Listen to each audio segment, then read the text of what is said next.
Welcome back. You are watching ChinaDaily's special coverage celebrating the 25th anniversary of Macau's return to the motherland. I'm Lele from Beijing. 欢迎回来，您现在收看的是中国日报澳门回归祖国25周年特别节目《25载引以为傲》，我是主持人蕾蕾。We always say that youth represents the future. After reflecting on Macau's cultural uniqueness and economic development, we are delighted to welcome a young representative from Macau to our studio. 接下来就让我们与澳门青年来聊一聊。坐在我旁边的就是来自北京大学国际经济与贸易系的大四在读学生袁小薇，欢迎小薇。小薇你好。你好。Welcome 小薇 to join us. So please start by greeting our audience and introducing yourself. Yeah, sure. Hello everyone, I'm Annie Yuan Sio-mei. I was born and raised in Macau. Currently, I'm a senior student majoring in International Economics at Trade and Peking University. Okay, so Xiaowei, from your point of view, how is the life in Macau transformed over the past 25 years? From my perspective, life in Macau has become much more convenient and diverse. For example, now most people in Macau, they use online payment or a e-pay system to complete transactions. So now we have essentially entered a cashless era. And I find it very convenient because I don't need to carry a wallet anymore. One smartphone is enough for me to hang out all day. Moreover, we now have a greater variety of public transportation system. About 10 years ago, we only had buses and taxis in the city, but now we have our own railway system, which is very exciting. Now it is even expanded its scope to Hengqin as well. So now we can directly take the metro from Macau to Hengqin. Additionally, I think it's around last year, the Guangdong and Macau governments announced a new agreement allowing Macau vehicles to drive directly into Guangdong province without requiring any mainland license plates. And this policy has significantly facilitated travel for Macau's residents to the Chinese mainland. So nowadays, especially on weekends, mainly Macau citizens, including my parents, they will choose to visit the mainland for grocery shopping or dining because the price levels in Chinese mainland are generally lower. So also there are a greater variety of goods and services. So it has become a popular choice for spending weekends.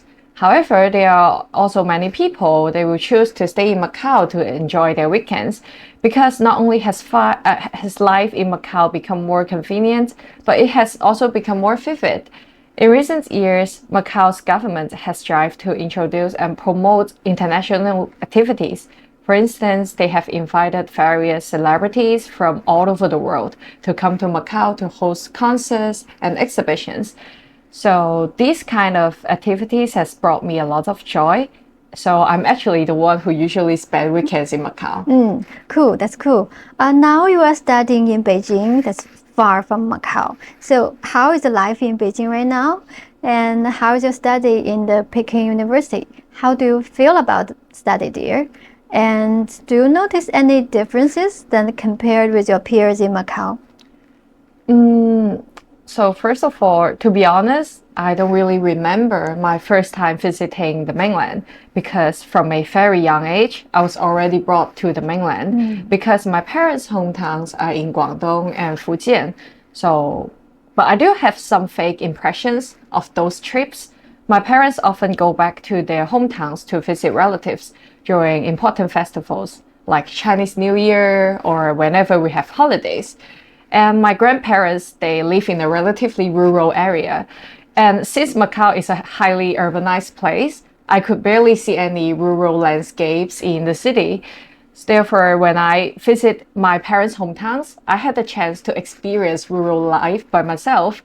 My grandparents often planted vegetables themselves, and sometimes they will ask me to help them as well. I found this to be a really cute and memorable experience. And in terms of studying at PKU, the most prestigious university in China, it comes with a lot of workload and stress. especially because PKU gets elite students not only from China, but all over the world. At first, I found it quite difficult to adapt to this highly competitive environment. But fortunately, my classmates, my friends, and my teachers, they were incredibly helpful.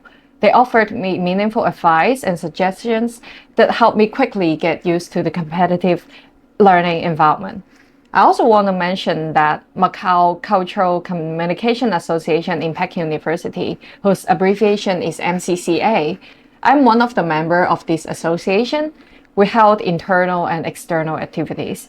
In terms of internal activities, we held something like freshman orientation camp and autumn festival picnic, etc. There are a variety of activities. I think having a group of Macau friends in Beijing makes me feel like home, even we are very far away from Macau. And this helped me to relieve stress as well. We also have some external activities. For example, every year we will participate in PKU's International Culture Festival. And at that time, we will be able to share our Macau culture to PKU students. And we will also give out some souvenirs like this.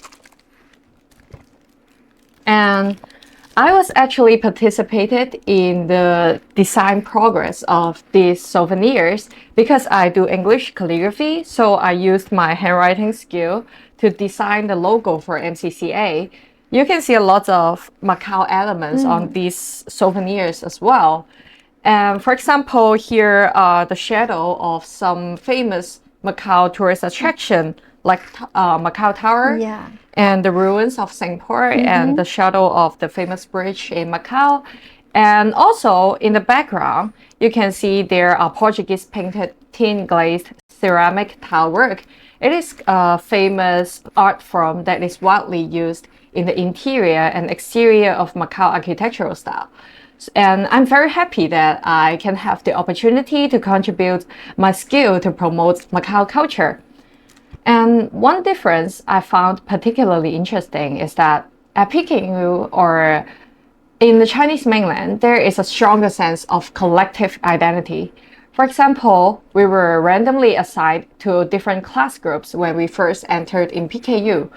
There are various class representatives who help shuffling us as well. For example, they will remind us about scholarship applications. They will help us to organize tutoring classes. They are very nice and very helpful, which I really appreciate. Also, there is a class teacher who is in charge of certain class activities. Sometimes the class teacher might also be my own professor. So I can discuss not only academic difficulties with them, but I can also seek advice regarding my career plans to my class teacher. When I ask most of my friends studying in Macau, it seems like they don't have this kind of culture or bonding in their university life. So why do you choose international economics and trade as your major? And do you have any specific career plan for the future? I chose to major in international economics and trade mainly because I really enjoy cultural exchange. I think learning about the ever-changing economic trends from a broader and a more international perspective is very fascinating and attractive to me. Also, part of the reason also comes from my Macau heritage. As everyone knows, Macau is a culturally rich city where Portuguese and Chinese culture are mixed. In recent years, the Macau government has also been promoting Macau as a connecting platform for economic and trade exchanges between China and Portuguese-speaking countries. I feel that by studying international economics and trade, I can contribute my knowledge to the construction of this platform. And I think after completing my undergraduate studies, I plan to pursue a master's degree. And after finishing that, I intend to return to Macau, my hometown, and probably work in the finance sector or the government. So just now you mentioned for many times that you are interested in the cultural exchanges.